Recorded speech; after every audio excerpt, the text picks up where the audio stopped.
સુરતમાં લીંબાતના એક ગાર્ડનમાં 4 વર્ષના મોટા ભાઈ સાથે રમી રહેલી 2 વર્ષીય બાળકીને 21 વર્ષીય મનોવિકૃત યુવાન યૌન શોષણના ઈરાદે ઢસડીને શેડમાં લઈ ગયો હતો। બાળકી દુષ્કર્મનો ભોગ બને તે પહેલા જ ત્યાં માતા પહોંચી જતા બાળકી ઉગરી ગઈ હતી।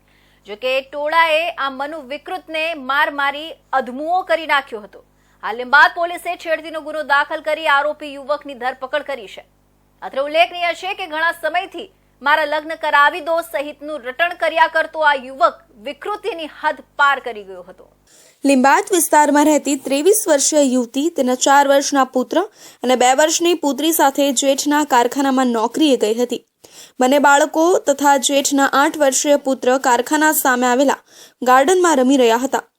11 વાગ્યાના અરસામાં યુવતી બાળકોને લેવા માટે ગાર્ડનમાં લેવા પહોંચી ત્યારે 4 વર્ષીય પુત્ર સામે જ મળ્યો હતો અને બહેનને એક યુવક ખેંચીને પતરાવાળી રૂમમાં લઈ ગયાનું જણાવતા માતા ત્યાં દોડી ગઈ હતી। રૂમનું દ્રશ્ય વિચલિત કરનારું હતું। આ યુવક અર્ધનગ્ન જેવી અવસ્થામાં હતો અને દુષ્કર્મ કરવાના ઈરાદે બાળકીને પણ આ શખ્સે બેન્ચ પર સુવડાવી દીકરીના કપડાં અડધા કાઢી નાખ્યા હતા। સદભાગ્યે સમયસર પહોંચી ગયેલી માતાને કારણે બાળકી પીંખાતી બચી ગઈ હતી। માતાએ હિંમત દાખવી આ યુવકને પકડી લેવાની સાથે બૂમાબૂમ કરતા ટોળું ભેગું કર્યું હતું। જ્યારે યુવકની હરકત જાણીને ઉશ્કેરાયેલા ટોળાએ તેની ધોલાઈ કરી નાખી હતી।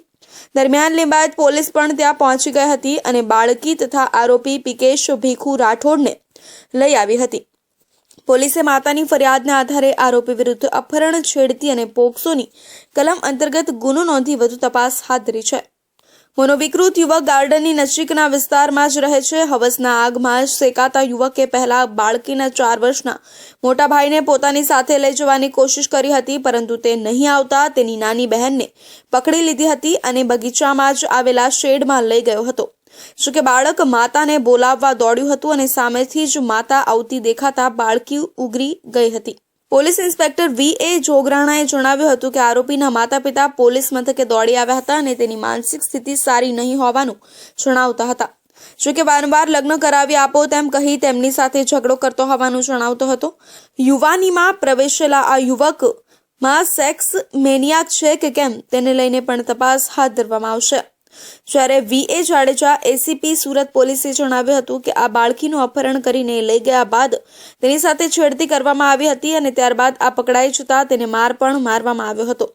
યુવક વિરુદ્ધ છેડતીનો ગુનો નોંધવામાં આવ્યો છે। આ સાથે જ આ યુવકને માર મારનાર વિરુદ્ધ પણ ગુનો નોંધવામાં આવ્યો છે। વધુ તપાસ લીંબાયત પોલીસ દ્વારા કરવામાં આવી રહી છે।